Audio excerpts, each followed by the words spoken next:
Bridge, made with the people of Barking and Dagenham. First of all, you are trying to create something, that bridge, whatever it is, you know, and that you want to convey that bridge. I think, yes. I mean, I think everyone who is human should have some sort of experience in that, you know, whether you're talking about family relationships or friends or even your neighbours, and of course on a professional level as well. My persona, how I come across before I open my mouth, is quite different from after I've opened it. So I've learned sometimes I have to initiate the situation. I have to initiate the conversation first and be okay with it. I'm not sure if I'm okay to share both my experiences, as in the bridge building and bridge burning. Because at one point I found both were equally important.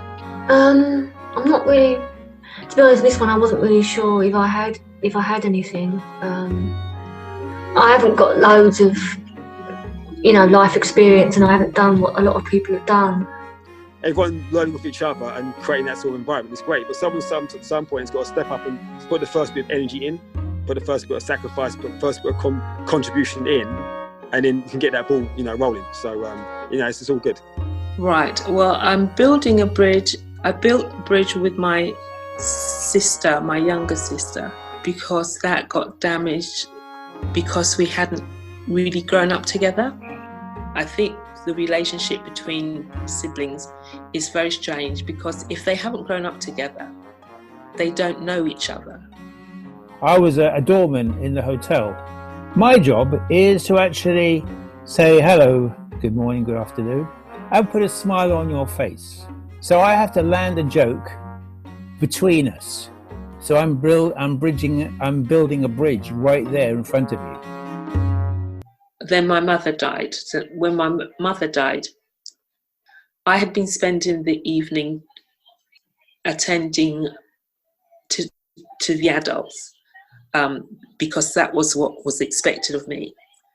Later on that evening, I went looking for my sisters, and they were in the car. And I thought, what are you doing out here? You should be inside, like I'm inside, talking to the people that have come to Mum's funeral. And my sisters got out the car and said to me, I wish you were dead instead of Mum. It's one thing saying, oh, can you call this resident and see if they're okay and stuff, but it's another thing actually doing it and understanding that some of the difficult situations some of these people are in, you know, and it is quite heartbreaking, and it is quite tough to hear, and it can be at times quite hard when you go through something yourself to then call someone up and then hear someone else's story as well, if that makes sense. But I have got something where I'm from a big family and we lost touch, and the only time we seemed to got together was when it was a funeral. And my younger sister, who I was very close with, we didn't talk for 10, 12 years until the last funeral, which was when my mum died, and we made a connection. And we're back in touch, and we're back in each other's lives, us and her 7 boys that she's got. We've missed out a long time. So that's sort of that big building in that way. It was nice. I've been building my bridges with my family ever since that night. And sometimes it's one step forward, 2 steps back, and sometimes 2 steps forward and 2 steps back. But I'm really happy to see my youngest sister grow into the kind of mother that I believe she wished mum had been. So I've got a 6 and an 8-year-old, and I was taking them to my local park, which is Valence Park, and you know, we've got a lot of lovely memories there, you know, splashing in puddles and riding bikes for their first time and things like that. But the play area was really run down. So I was just thinking, I really don't want to be someone who just complains about this park. I want to be someone who says, let's do something about it. Let's try and, you know, do something positive to help people. Again, so my own building bridges experiences, let's say within a family or with other families, as you said, because that's the work I do with other within the community. So we've been, since 2 years ago, I started delivering some sessions in the local library, trying to share that parenting journey, which is challenging at times, and building somehow a supportive network amongst ourselves. Was sort of some bridge building that I did when I was in year 10. So I was pretty young at the time, probably 15, 16 years old. And with my friends, at our lunch break, what we used to do was we used to get the keys for the gym. We used to go in there, unlock it, and we sort of had some free pass from our teacher that we could go in and use it unsupervised, because there was free weights in there, and we weren't allowed to use them, but our teacher trusted us, so we really enjoyed it. We found out we were really good at it, and we used to tell other friends about it as well. And then it sort of caught on, so then everyone else started coming there.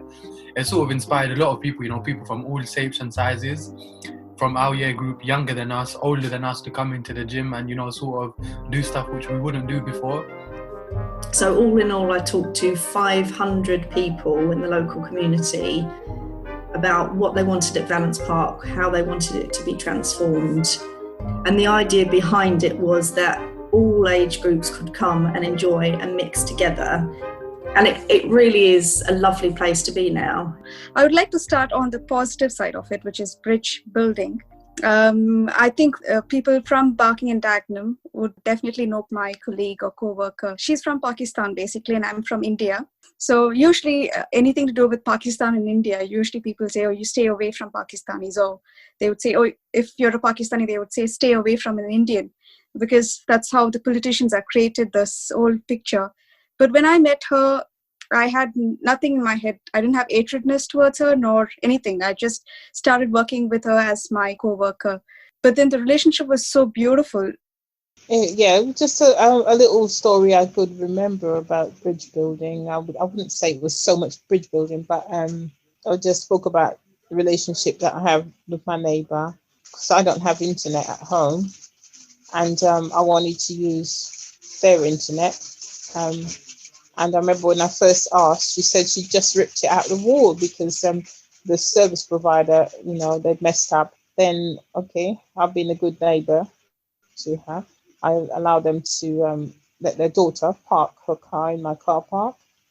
So when she did get internet, she did let me log on. So, yeah, I guess if you call that a bridge, it's a bridge of neighbourliness. I didn't really have many connections or friends within the borough. And then I heard about a dance class. And through that dance group, I've made connections with people I'd never have met otherwise. I've met people from different cultures and different backgrounds. And that's been really good in terms of building bridges with other people.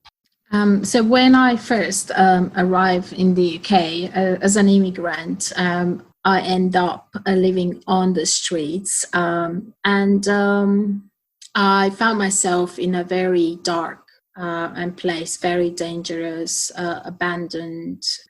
However, I understood the need of being part of something, being part of a community, and I wanted to build a place where everyone, just like myself, can feel accepted.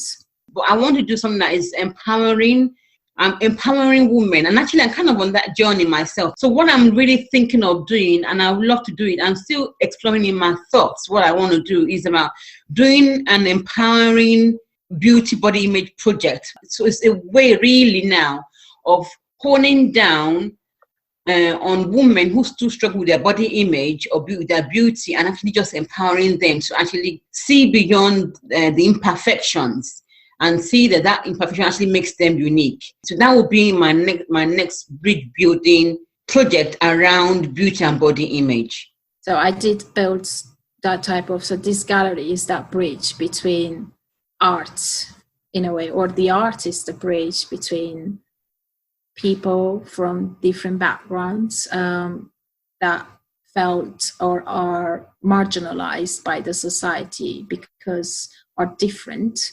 So I've been writing for about 5 years now, and it all started with the Pen to Print project, which is based in Barking and Dagenham Library, and through them I've been able to build with other authors, famous authors, and I was able to interview Martina Cole. And it was just an amazing experience because from being a stay-at-home mum to having the library as my bridge to connecting with famous people, it was quite a big deal for me and for my confidence and for my writing career, because now I'm a published author. So when I was in school, there was a group of us who did music and essentially just hung around because of that. Because our main connection was music, it kind of got to a point where that was the only thing that was holding it together at one point. And when other people were then, I guess, more interested in doing other things, or the music wasn't their main focus, you started seeing rift in how like the relationships work. At one point, I realized that there are certain people you need to hold on to them tightly, but there are certain relationships which you need to let go of it. And the inner peace and strength you get goes beyond words. Now, there was one particular individual, very talented artist as well, kind of took upon himself to kind of find a different path, not because the music wasn't what they wanted to do, it was just the landscape in which they were doing it wasn't quite suiting to them, if you know what I mean. Now, it was a shame, because that just burnt that bridge.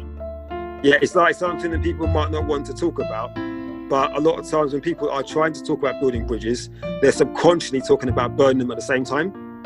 So yeah, a lot of people, because they get very hyper with their causes, they don't always stop to think about the shadow they're casting with the light they're bringing. So that used to break my heart, and I used to feel very negative about that. I used to hate myself, but then I drew a line between me and them where I said enough is enough. Nobody can judge me. Nobody gives put an image to me that this is what she is.